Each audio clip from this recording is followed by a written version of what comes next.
सभी SSC aspirants और भूगोल में दिलचस्पी रखने वालों का बहुत बहुत स्वागत है। आज के इस खास जियोग्राफिकल एक्सप्लेनर में हम भारत के प्रायद्वीपीय पठार यानी पेनिनसुलर प्लेट्यू का ऊपर से नीचे तक एक पूरा वर्चुअल टूर करने वाले हैं।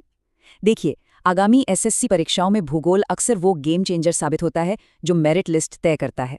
और प्रायद्वीपीय पठार, ये तो मान लीजिए कि सबसे ज्यादा पूछे जाने वाले सवालों का हॉटस्पॉट है।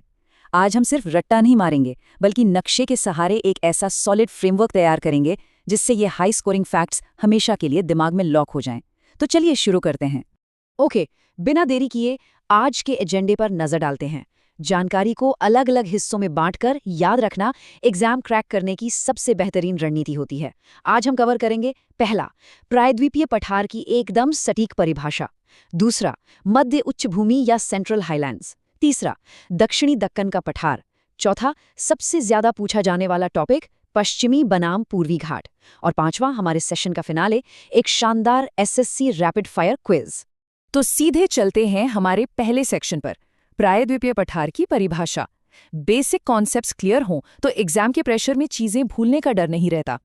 प्रायद्वीप या पेनिनसुला सुनने में थोड़ा हैवी वर्ड लगता है ना, लेकिन इसे एक बहुत ही सिंपल तरीके से समझते हैं।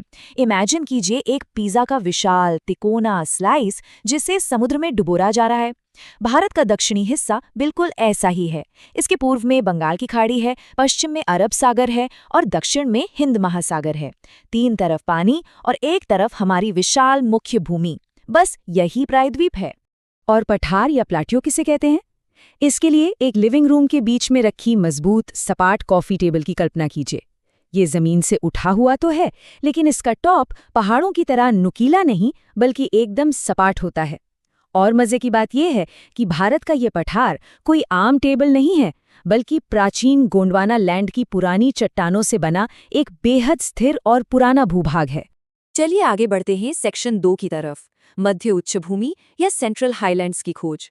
ये हिस्सा एसएससी एग्जाम्स के लिए एक बहुत बड़ा हॉटस्पॉट है।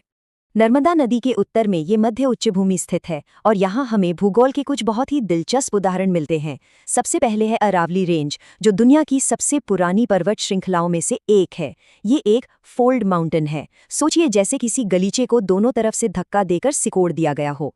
वहीं दूसरी ओर विंध्य और सतपुड़ा ब्लॉक माउंटेन है।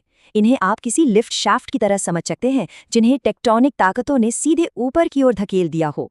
अब इस नंबर को बिल्कुल अपने दिमाग में छाप लीजिए, 1722। ये 1722 मीटर क्या है? ये गुरु शिखर की ऊंचाई है। अरावली पर्वतमाला की यह सबसे ऊंची चोटी राजस्थान के माउंट आबू में स्थित है। एसएससी में यह सवाल अक्सर सीधा उठकर आता है। अरावली, माउंट आबू और 1722 मीटर ऊंचा गुरु शिखर, ये तिकड़ी कभी नहीं भूलनी है।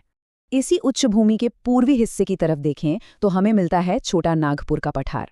इसे भारत का रूर कहा जाता है। अब ये रूर क्या है? रूर असल में जर्मनी का एक इलाका है जो खनिजों और कोयले के लिए पूरी दुनिया में फेमस है।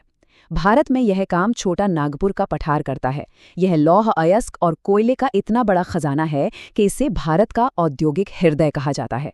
एग्जाम्स के लिए ये एक सुपर इंपॉर्टेंट फैक्ट है। अब सतपुड़ा और विंध्य को लेके अक्सर एग्जाम हॉल में कंफ्यूजन हो जाता है। इस टेबल से इसे हमेशा के लिए क्लियर कर लेते हैं।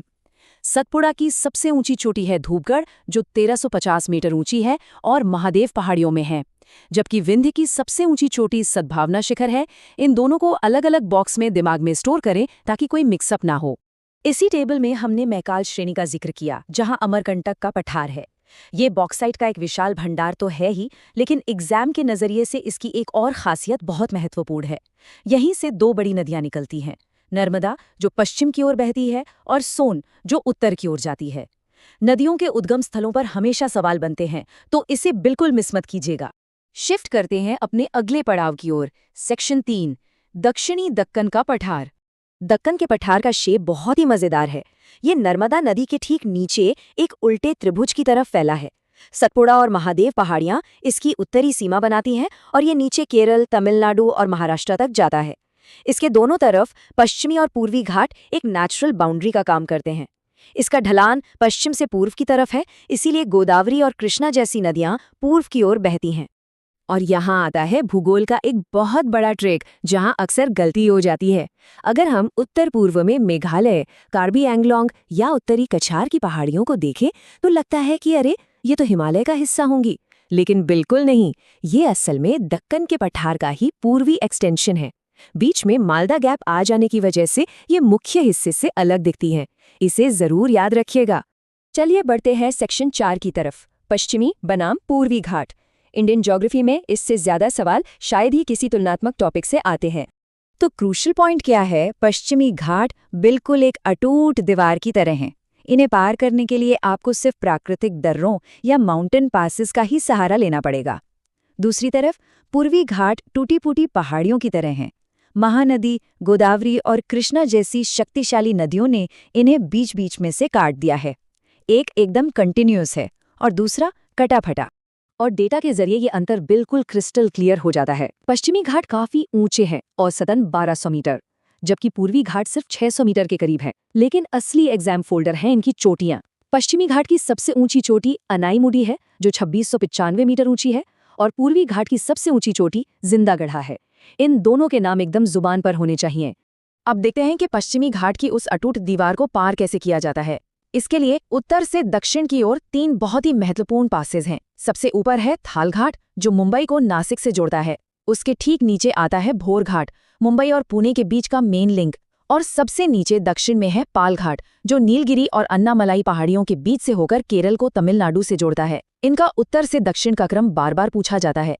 और अब समय है हमारे एक्सप्लेनर के आखिरी और सबसे एनर्जेटिक हिस्से का, section 5 SSC rapid fire quiz. जो भी हमने अभी डिस्कस किया है उसे एक्टिव रिकॉल के जरिए तुरंत लॉक करते हैं। चलिए दिमाग पर जोर डालिए। अभी हमने इसके बारे में बात की थी, खनिजों और कोयले से भरा वो इलाका। क्या याद आ रहा है? बिल्कुल सही, वो है छोटा नागपुर का पठार। वो चोटी और वो खास नंबर याद कीजिए, राजस्थान, माउंट आबू, हाँ गुरु शिखर, और उसकी ऊंचाई है एब्सोल्युटली 1722 मीटर्स। अगर ये याद आ गया तो तैयारी एकदम सही ट्रैक पर है।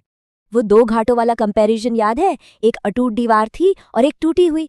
अटूट दीवार कौन सी थी? बिल्कुल, वो है पश्चिमी घाट। हमने उत्तर से दक्षिण 3 पासेस देखे थे, नासिक वाला नहीं, बल्कि जो मुंबई और पुणे को जोड़ता है, बीच वाला। हाँ, वो भोर घाट है।